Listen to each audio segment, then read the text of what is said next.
What's going on, YouTube land, man? Everybody tuning in. Shout out to y'all. Shout out to the supporters and everything like that. Shout out to everyone who's giving me a lot of views, a lot of people who, been supporting and, consistently checking in. I just want to give the announcement that I'm going to be splitting my channel up so that my channel doesn't seem so random and more unorganized, and so unorganized, so that I can make it more accessible to the people who want to watch certain type of videos. So my music will be on one channel, which will probably be this channel, and then I'll have a channel talking about conscious stuff, and then another channel talking about hip hop and street politics.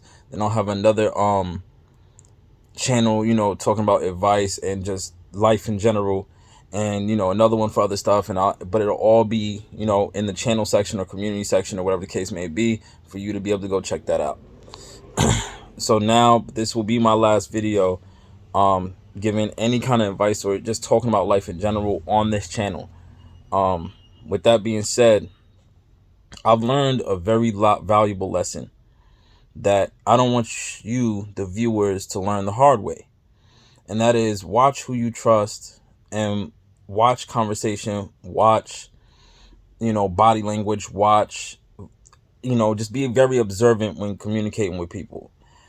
You can always tell someone who's fake or someone who is ungenuine because their behavior switches and their conversation switches when they get around other people. That's common sense. But now, when you're on the phone with someone, for example, and they start talking reckless, or they start hanging up, or they start doing things that are out of the ordinary, then it's likely that they cannot be trusted. When they do things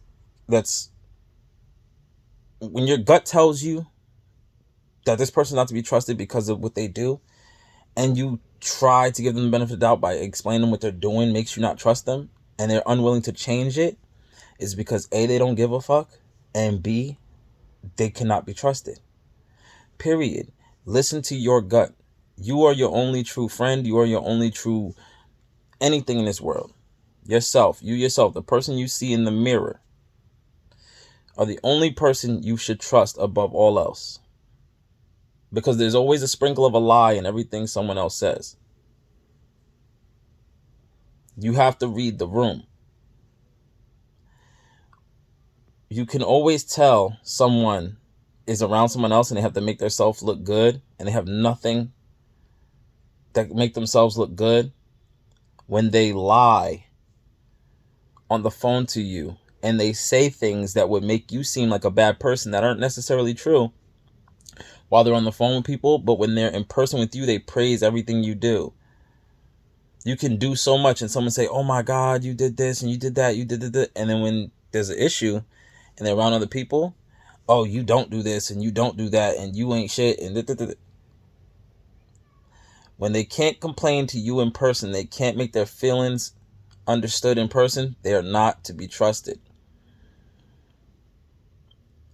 Let's look at an easy example, because at the most basic level of relationships, that when you learn a lesson in a romantic relationship or domestic relationship, every lesson you learn there transfers over to friendships, business, everything else, because you start to learn how to read people. So I use that always as the basis of something I say in regards to people, because you spend a lot of time with a domestic partner. You understand? You spend a lot of time with someone who you live with or in a relationship with romantically. You spend a lot of time with them, so you get to know that person. And when you start to being able to pick up on characteristics that are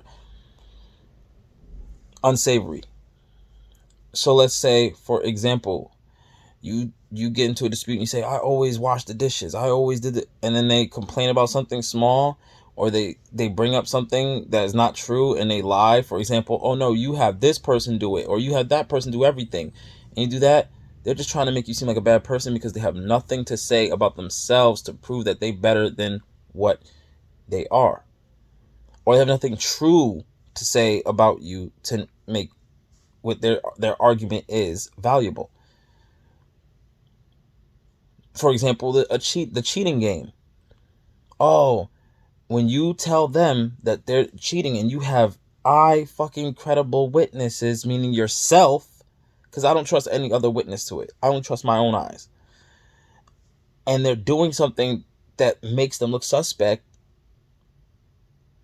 and they instantly bring up another person and say, oh, you do, and they have nothing recent to bring up or nothing true at all, and everything is based on hearsay and assumptions. They're doing something. They're cheating because they can't prove to you that they're not. They have nothing to justify that they're not. They have nothing to put it on paper and stamp that they're not doing cheating games. They're not playing cheating games. For example, if they decide not to come home and they make every excuse in the world not to come home, or they start a big argument so that they can be not home on a particular day, they're cheating. Especially when you catch a pattern and you say, okay, so stop talking to this person, and they make it a big deal and it turns into an argument, they're cheating. If they're doing anything out of character, they're cheating. For example, if your man talks to you reckless or your woman talks to you reckless and then turns around and talks to other people a certain type of way, they're doing something else, especially when they're extra. Period. And don't let anyone fool you and say it's insecurities or you're controlling or you're fucked up because you feel that way. No. Trust yourself and your gut first and foremost. If they're not willing to prove themselves, they cannot be trusted. Anyone who is not willing to prove themselves, see, we live in a very backwards society. We live in a very backward society. 1 second, people. I'm back. Now, we live in a backward society that makes us believe that the more you try to prove yourself, the more guilty you are. That is a very fucked up, backwards mentality. No, if you're innocent, you should have no issue proving yourself. Do you understand that? We live in a society that everything is backwards. You know what I'm saying? And I'll make a video proving that. But let's be on the topic though.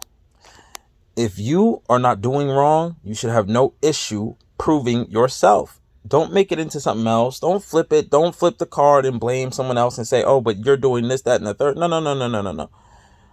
Explain how you're not doing it. If you're denying it, explain yourself. You should have no issue doing that. None whatsoever. Well, that's the end of my video. Had to make a quick one. Thank you for the support, everyone who's been watching and tuning in. This might just be a part 1, and I'll get into a part 2, and that might be the last, just general life conversation video that I do on this channel. Peace.